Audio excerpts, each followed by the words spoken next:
Namaste friends. I am Dr. Neeraj Upadhyay, an assistant professor in Department of Chemistry of Dr. Hari Singh Gaur Vishwavidyalaya Sagar, going to deal with you about separation of lanthanides.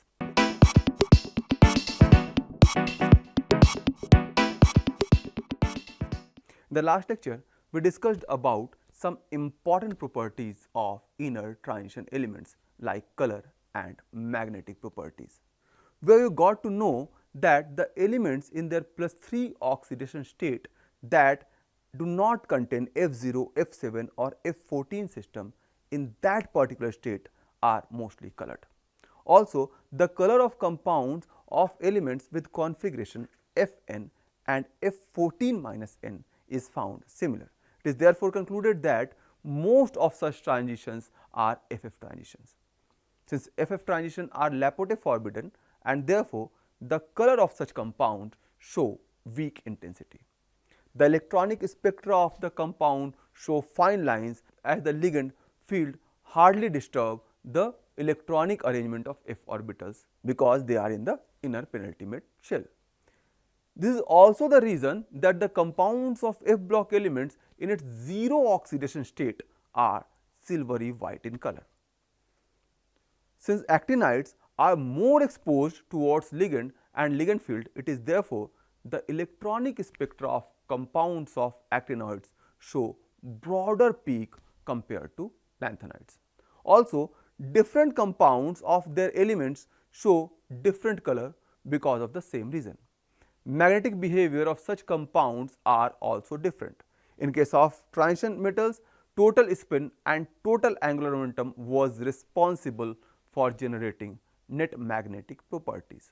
For example, in case of 3D series, the size of metal were small, so magnetic field generated due to orbital motion of electron were mostly getting quenched by the external magnetic field. So, the magnetic behavior of the compound of 3D series were mostly due to spin-spin interaction. With increasing size of the elements, the quenching of angular momentum due to external field decreases and therefore, the source of magnetic field in the compounds of both 4D and 5D series was both spin-spin interaction and angular momentum interaction. With further increase of size, that is in case of lanthanoids and actinoids, spin and angular momentum interact together and the cause of total magnetic moment is mostly generated by spin and angular momentum interaction. The value of magnetic moment in such case depends on total spin angular momentum quantum number, which is represented by J. It is also observed that the elements of lanthanoids due to very diffused orbital shape is not able to screen most of the lines of forces originated from nucleus and fall onto the valence shell. It is therefore, size of elements continuously decreases when we go left to right in a period of 4F series. This is called lanthanoid contraction. In this class, we are going to address one important issue generated due to lanthanoid contraction and is separation of lanthanides. The objective of learning this lecture is to find a method of separation of lanthanides and understanding mechanism of such operations.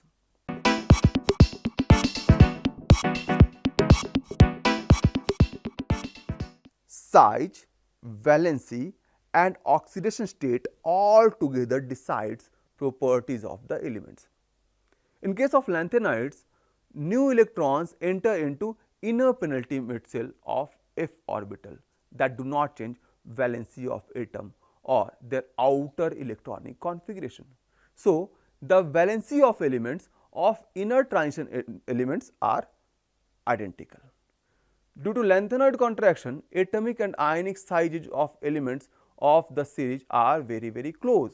Also, +3 oxidation state is the common and most stable oxidation state for all the lanthanoid elements. So, because of similar valency, size and oxidation state of these elements, the physico-chemical properties of lanthanides are expected to very close and practically found nearby. Elements having similar properties exist in nature together, and therefore these elements exist together in nature in their different ores. For any applicability of lanthanoids and their compound, their extraction in pure form is important. This is obvious. But due to their almost similar physical and chemical properties, their separation needs extreme efforts.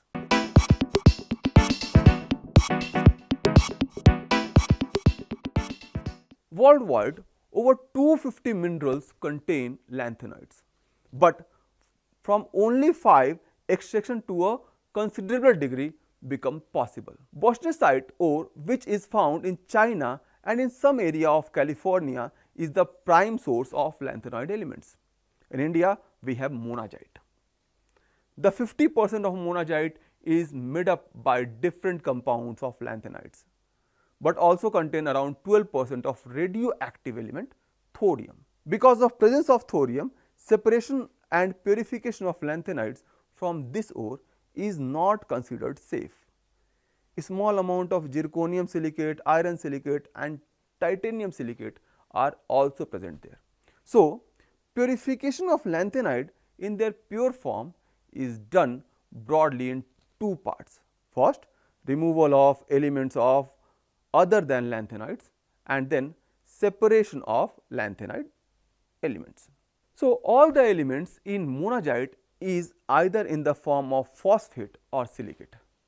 It is known that nitrates, chlorides, sulphate and perchlorate salt of lanthanoids are soluble, while oxalate, carbonate, fluoride are insoluble. So, to solubilize lanthanides, we make their sulphate by digesting mineral in sulfuric acid at 200 degrees centigrade. The paste is then washed with cold water. All other elements get eliminated as their sulphate are insoluble in cold water, except that of thorium. The solution is then treated with phosphoric acid, by which thorium phosphate forms, while lanthanide sulphate becomes unreactive. When the pH is adjusted to alkaline medium, thorium sulphate gets precipitated out. Now, the only job left is the separation of lanthanides.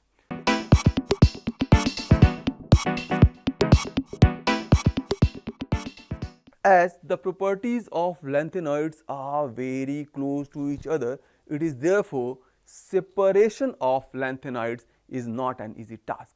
We find the way by gaining benefit of any small change in physico-chemical properties of lanthanides. For example, their solubility in water slightly differ with each other.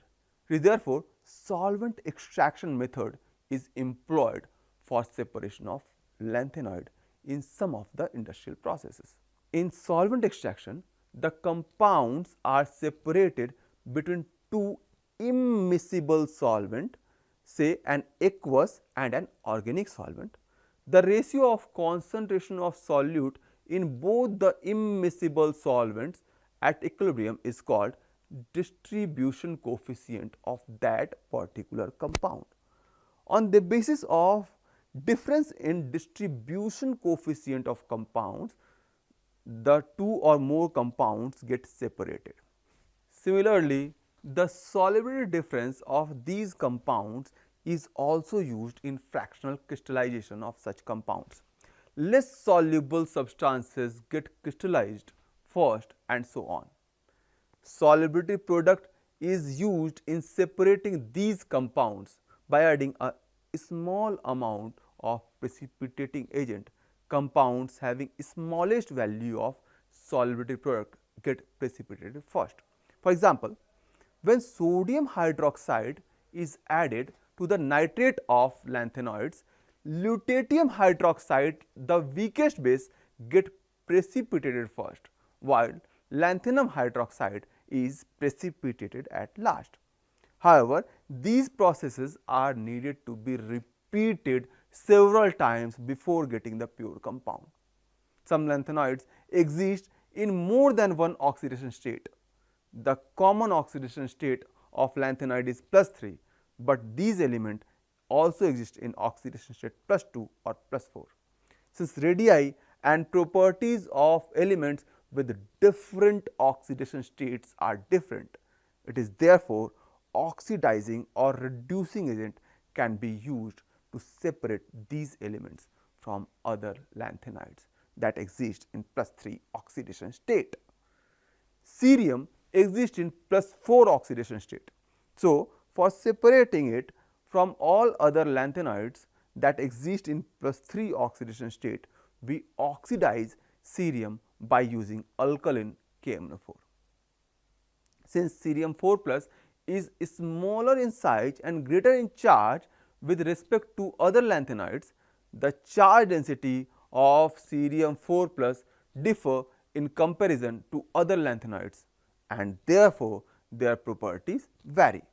Because of high charge density, cerium hydroxide, that is COH4, becomes insoluble and therefore easily separable from the mixture of lanthanoids. So, there are several methods that can be employed for separation of lanthanoids, but out of them ion exchange chromatography is a special one and therefore need special attention. So, let us deal about ion exchange chromatography.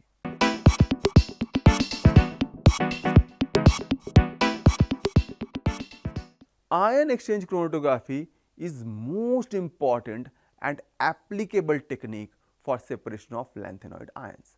There are two types of ion exchange chromatography, a cation exchange chromatography and anion exchange chromatography.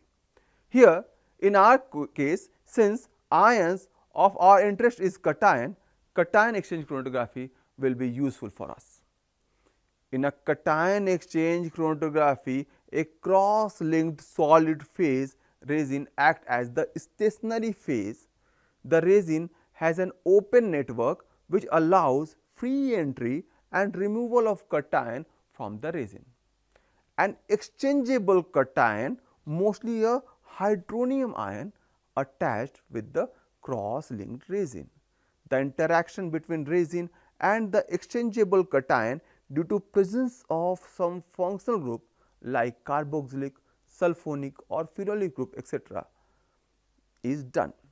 When a foreign cation enters into the system, the cation gets attached with the resin in place of the exchangeable cation. In most of cases, these exchangeable cation is hydronium ion. For a trivalent cation, such a reaction is represented as M3 plus 3HR is equal to Mr3 plus 3H plus, where R represent cross-linked resin. The efficiency of the resin is decided according to the number of ion active group per unit mass of the resin. This was an introductory idea of the stationary phase. When a foreign cation enters into the system through a medium called mobile phase, it replaces the exchangeable cation of the resin. Now, capacity of cation exchange depends on the charge density of incoming metal ion. A charge density is defined as electric charge on the ion present in unit volume of it. So, when we talk about cation, a cation with higher charge and lower radii would have higher cation exchange capacity.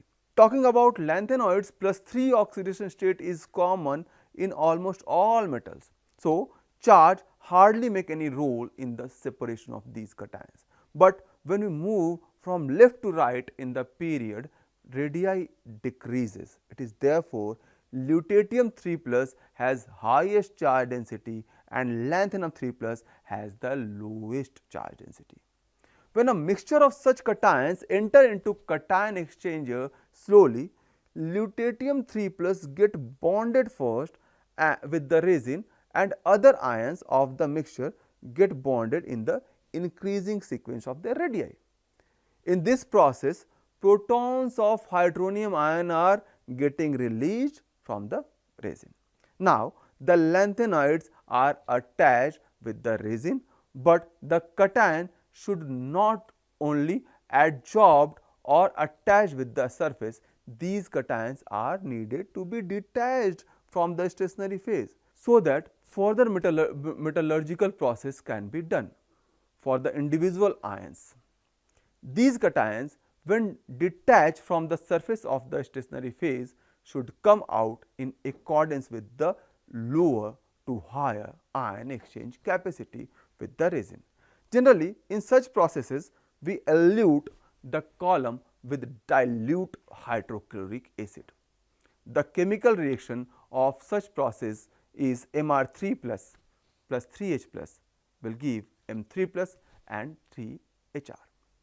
But here we have a problem. If we want to separate lanthanoid ions in accordance with their radii, the size difference is very small and even smaller for the complete separation of the ions. And by this way, we only achieve a partial separation of cations. So, the achievement is only partial. For complete separation of these cations, we use citrate as eluent. Here, the separation is done in accordance with the ability to form complexes with these lanthanide ions with the citrate group of ligands. So, when ammonium citrate buffer having pH range 2.8 to 3.4 is used as an eluent, the lanthanoids separate in accordance with their tendency or ability to form complexes with citrate group. Now, how the ability to form complexes is decided? This ability to form complexes increases with a decrease in the size of the cations. So, in our case, lutetium 3 plus will be eluted first and lanthanum 3 plus will come out at last. You can have a doubt because the radii of hydrated ion is different than that of the radii of pure ion. But once you elute the column with citrate, these ions no longer becomes hydrated and therefore, the radii decreases when we go left to right in the period. By this way, we get complete separation of lanthanoids. In the same way, other complexing agent can also be used. Now, after separation with these lanthanoids, pure metal can be formed by using one or more reduction processes. Some among them are shown on your screen. Electrolysis. The metal salt, when undergo electrolysis, it get deposited on the cathode by the reaction M3 plus 3 electron will give M. Reduction of lighter lanthanoids with sodium. Lighter lanthanoids, especially lanthanum, cerium, gallium, get reduced above 1000 degrees centigrade in presence of sodium. Reduction of heavier lanthanoids in presence of magnesium. Heavier fluorides of lanthanoids get reduced by magnesium above 1000 degrees centigrade.